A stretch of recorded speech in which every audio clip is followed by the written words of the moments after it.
This is The Warning.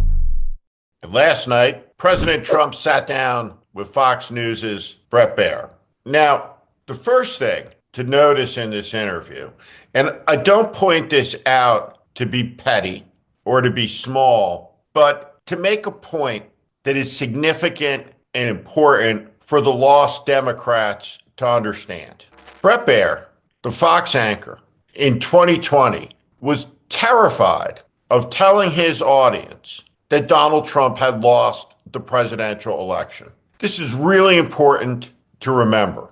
There is an utter and absolute lack of integrity coming together when these two sit together. The second thing that has to be said in a country of 340 million people, where half of them are men, and at the core of the MAGA movement is this overt, obnoxious, assertive, chauvinistic idiocy typified by Elon Musk, for example, and his coterie of agents led by Big Balls. Here are the fellas. All of this phony masculinity that's at the center of MAGA and is nonsensical, a dogma of the phony tough and the weak, does not comport with the reality of men's lives across America.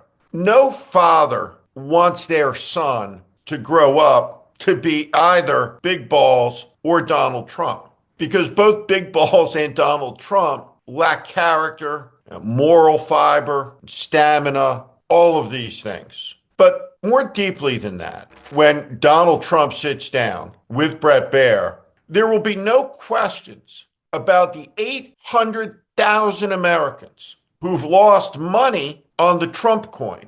No count that I'm aware of on how many have lost money on the Melania coin. And so there these two liars sit, their faces deformed by injectables, looking different in a fundamental way, like the chieftains of Panem from the Hunger Games. He celebrates the trivial, inflames the dangerous, divides the peaceful, attacks our allies, threatens them, and has this to say about the Chinese dictator who has millions of people in slave labor camps. I happen to like him a lot, President Xi. Here's what he says to the Ukrainian president. You know, they may make a deal, they may not make a deal, they may be Russian someday, or they may not be Russian someday, but we're going to have all this money in there. And I say, I want it back. And I told them that I want the equivalent, like $500 billion worth of rare earth. And they've essentially agreed to do that. Donald Trump does not put a high price on freedom.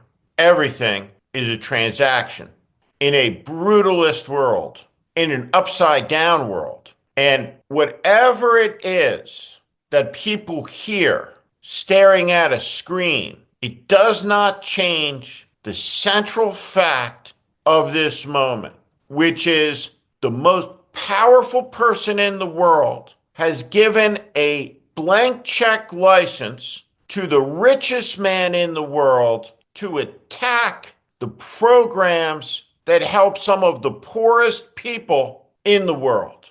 First of all, he's a great guy. He was never really a supporter or not a supporter. He was a, sort of semi-neutral kind of a guy, not a political person, very smart, a brilliant person, and which I like. I'm a big believer in IQ points.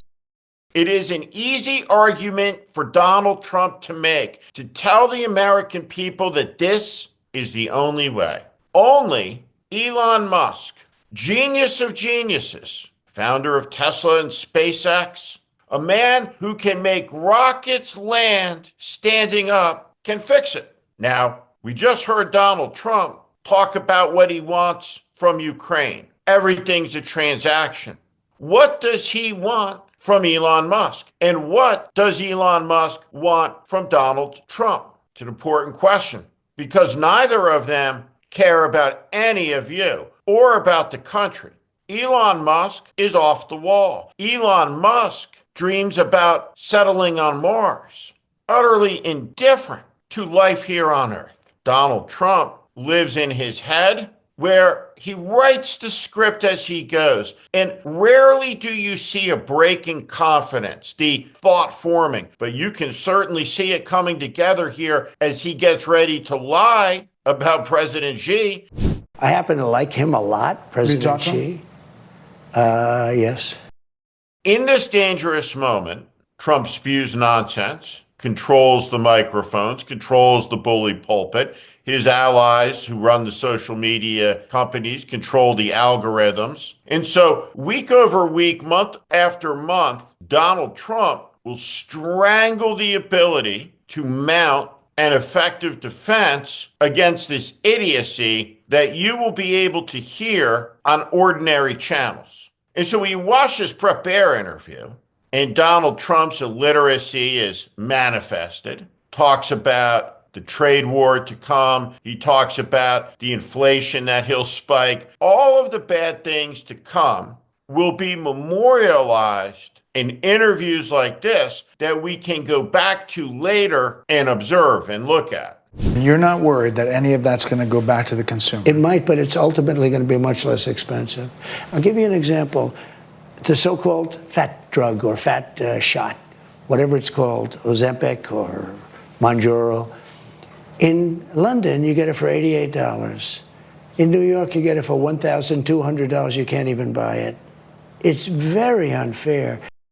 Donald Trump won an election with 49.9% of the vote. He was not given a mandate by 80% of the country to burn down the Constitution. He won narrowly, though decisively.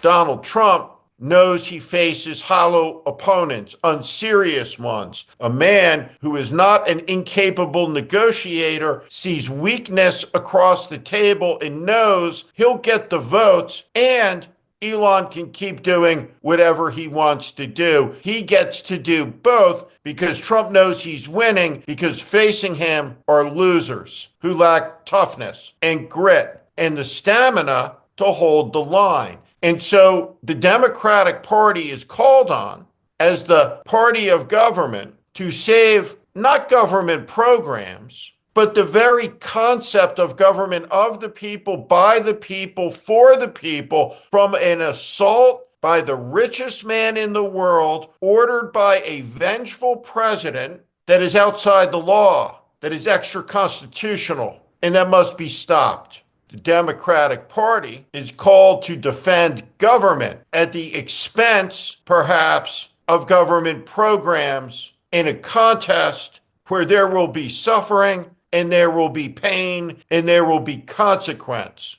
Consequence imposed by the cost of defeat to the lowest, most vile scumbag to ever raise his hand and take the presidential oath. And now he has power, and the powerful are afraid of this mean, cruel, and vengeful man. They are capitulant towards him. They are cowed by him. But the Democratic leadership must not fall into that category, lest we lose the country. And that is unacceptable. Americans are a tough people, a hard people. And the Democratic Party, its history makes clear, has risen to the occasion many times, and it has been filled with plenty tough people to make the hard decisions. Look Donald Trump in the eye and tell him enough, or you shut it down. And you'll keep it shut down for the next 2 years. And that can be the first 2 years of his legacy. He'll look back on COVID and remember it as the good old days.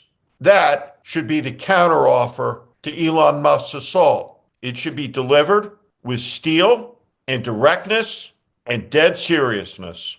The Democratic Party best understand what's coming at them, and stepping backwards makes it worse. This is The Warning. I'm Steve Schmidt. This is The Warning, and I invite you to subscribe on our Substack, on our YouTube channel. Follow us. Welcome to the community.